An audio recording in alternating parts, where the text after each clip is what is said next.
You're at a fork in the road and you need to make a decision. Are you going to go to the left or to the right? It's a crucial decision, this one.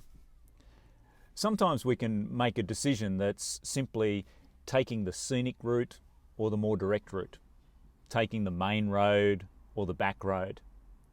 But this decision is a crucial decision. It's a decision as to whether we're going to choose the road to life or choose the road to death. God's Old Testament people stood at a fork in the road.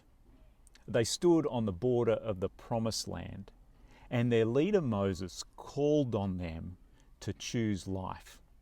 This is what he said in Deuteronomy chapter 30. I have set before you life and death, blessings and curses. Now choose life, Moses says. Choose life so that you and your children may live, that you may love the Lord your God, listen to his voice, and hold fast to him, for the Lord is your life. That day, God's people were to choose life or death. If it was as straightforward as choosing life. Choosing the left road and that's life, or the right road and that's death, we'd be grabbing the steering wheel and turning to the left, turning towards life, and off we go. If only it was that simple. Jesus alerts us to the reality that the popular road, the obvious road, the easy road, is the road to death. Turn back with me, please, again to Matthew chapter 7. And I want to spend a moment having a look down the road to death. We're just going to have a look. We're not going to go down it. We just want to see what Jesus says about that road. And look at ourselves to see if there are things about that road that we are already familiar with. Matthew chapter 7. Matthew chapter 7, verse 13, Jesus tells us that the road to death is a broad road. It's got a wide entry point. It's the kind of road that doesn't have any curb or guttering. It's the kind of road that says, we are free. There's freedom ahead for us. It's the kind of road that has no boundary living.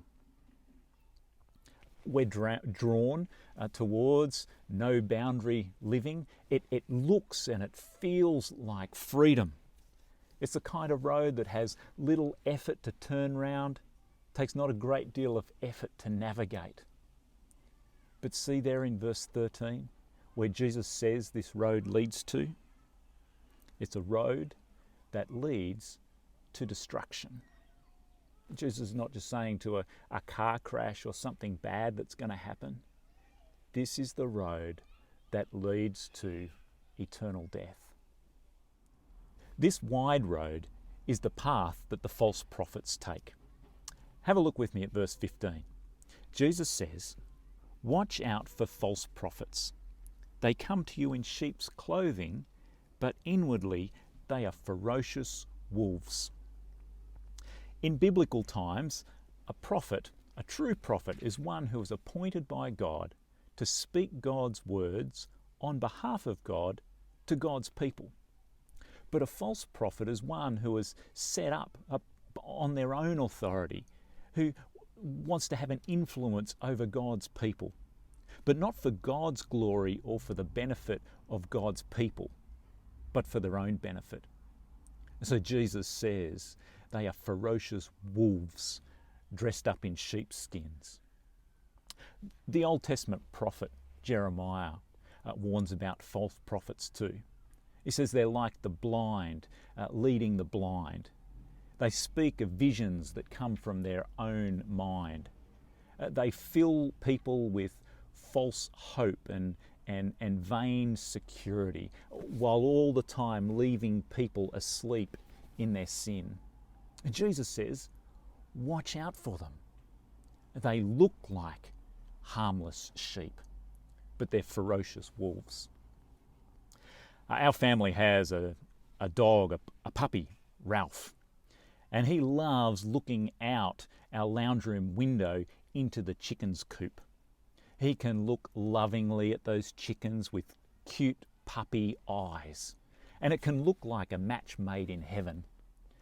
But whenever he gets the chance to get into the coop, it's a feather flapping chaos. He is shown up to be what he really is, a dog that wants to chase chickens for his own benefit. Jesus warns us about false prophets, that we can recognise them by their fruit. Verse 16. By their fruit you'll recognise them. Do people pick grapes from thorn bushes or figs from thistles? Now here we might be thinking, well, this bit about false prophets, it might have some application to false teachers, and most of us are not that. Probably none of us listening are aspiring to be any kind of prophet. And we might want to just skip along to the next couple of verses. But as people who gather in church, as people who are connected together as a community of Jesus' good life kingdom people, we want to be pursuing the kind of living that is good fruit living, that is healthy living, that is the kind of living, that is the kind of community that it keeps exposing the bad fruit, that exposes false teachers, that exposes false prophets. We want to be living in such a way that we're not living for our own benefit, but for the benefit of people that God has placed round about us, and pursuing God's glory. So we can think about the people that we're in relationship with, the people that we have influence over. Are we creating a culture and relationship where we are relating to those people, teaching them, discipling them, encouraging them in a way that is for their benefit and for God's glory rather than for our own?